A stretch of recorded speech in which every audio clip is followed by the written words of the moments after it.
gusto mong malaman paano gawin itong video guys, so tara, samahan mo ako. Tuturo ko sa iyo paano ito gawin, itong video na to. So let's go. So una guys, punta tayo sa CapCut.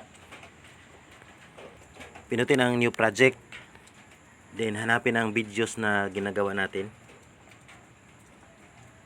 Yan, add one. So dito guys, kailangan mo lang mag-video ng mga 10 minutes, no? So play natin, ganito lang gagawin mo. Yan. So kailangan dito naka-steady lang camera mo, no? So nag-video lang tayo dito ng 12 minutes. Yan. So dito ika-cut na natin, no? Pindutin ang split. Then i-delete natin. So pindutin natin yung yung CapCut, no, yung ending.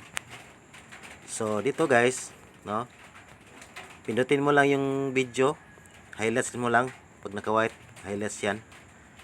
So pindutin ang transform, then pindutin mo lang ang rotate. So ito na kalalabasan niya guys, oh. Yan, ito na kalalabasan niya, no. So pagkatapos niya, no, pwede mo lagyan ng pagkatapos nito, ipindutin mo lang ang arrow sa left side, no.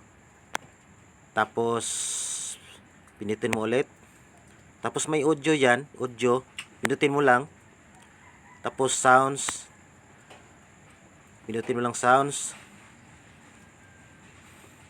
So dito guys, pwede ka dito mag-type ng mga music, no, mga sound, no. Pero sa akin may may nakalagay na, may naka-save ng mga music. So pindutin ko na lang dito. Yan. Tapos device. So dito na, oh. I-add ko lang to. I-add ko lang to. So okay na, ito na yung yung music ko, no.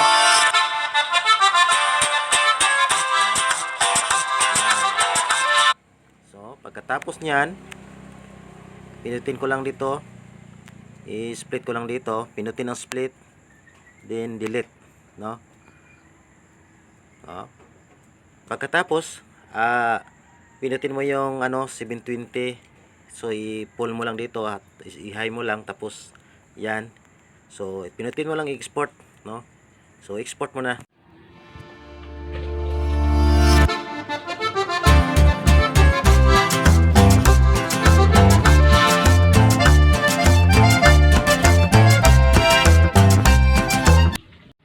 Hello guys, kung may natutunan ka sa aking video, no, huwag mo kalimutang subscribe sa aking YouTube channel para sa another video na gagawin ko na ituturo sa inyo.